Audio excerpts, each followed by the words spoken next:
বন্যা যে সময় ছিল কয়েকদিন তো গতুন বাড়িতে হারি নয়, ত্রাণের লগে ফ্যাট দিছে, কিন্তু এই জিনিস আগে কোনো সময় দেখি নয়, কেউ বলিও দেয় নয় কেমনে ব্যবহার করুন। আচ্ছা, আমরা কি কখনো ভেবে দেখেছি পিরিয়ড চলাকালীন বেসিক হাইজিন মেইনটেইন করতে একজন দৃষ্টি প্রতিবন্ধী মেয়ের কিরকম সমস্যা হতে পারে? যখন হয় তখন আমি এমন একটা জায়গা খুঁজে বের করতে পারি না যে আমি এখানে যে এটাকে চেঞ্জ করে ফেলবো যাতে কেউ না দেখে। আমি নিজে থেকে আর কি প্যাডগুলো চেঞ্জ করতে পারি না বা যে কাপড়গুলো নিজে থেকে ধুতে পারি না।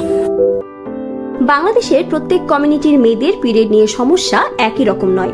প্রজেক্ট কন্যা কমিউনিটি বেসিসে পৃথক ইন্টারভেনশন করে থাকে যাতে সমাধান সাস্টেনেবল হয়।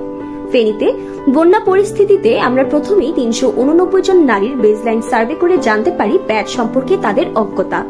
বাংলাদেশের দৃষ্টি প্রতিবন্ধী শিক্ষার্থীদের মধ্যে পিরিয়ড নিয়ে প্রচলিত মিথ এবং এর সংক্রান্ত ব্রেল বইয়ের অভাবের কথাও আমরা এভাবেই জানতে পারি, যার ফলে দুইটি কমিউনিটিতেই আমরা তাদের নিড বেসিসে ইন্টারভেনশন সফলভাবে বাস্তবায়ন করেছি।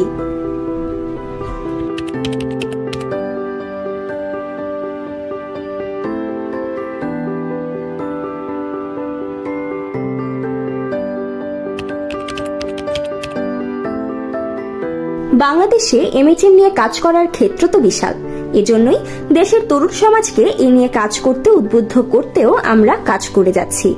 চট্টগ্রামের দুইটি বিশ্ববিদ্যালয় ও ঢাকার সানিডেল স্কুলের শিক্ষার্থীদের আমরা মেন্টরশিপের মাধ্যমে এমএচএম ভলান্টিয়ারিং এ উৎসাহিত করেছি। এই শিক্ষার্থীরা পরবর্তীতে চট্টগ্রামের বেদে সম্প্রদায়, গার্মেন্টস শ্রমিক ও স্লাম এরিয়ায় সফলভাবে এমএচএম ওয়ার্কশপ নিয়েছে।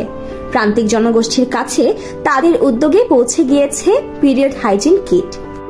সমাজকে পিরিয়ড স্টিগমা ও বুলিং মুক্ত করতে 2024 সালে প্রথমবারের মতন আমরা আন্ডার প্রিভিলেজড বয়েজ স্কুলে ওয়ার্কশপ নিয়েছি। প্রজেক্ট কন্যা থেকে মেন্টরশিপের মাধ্যমে সানডেল স্কুলের ছাত্ররা ঢাকার একটি আন্ডার প্রিভিলেজ স্কুলের ছাত্রদের সাথে পিউবার্টি, পিরিয়ড ও এসআরএইচআর সংক্রান্ত বিভিন্ন বিষয়ে আলোচনা করে।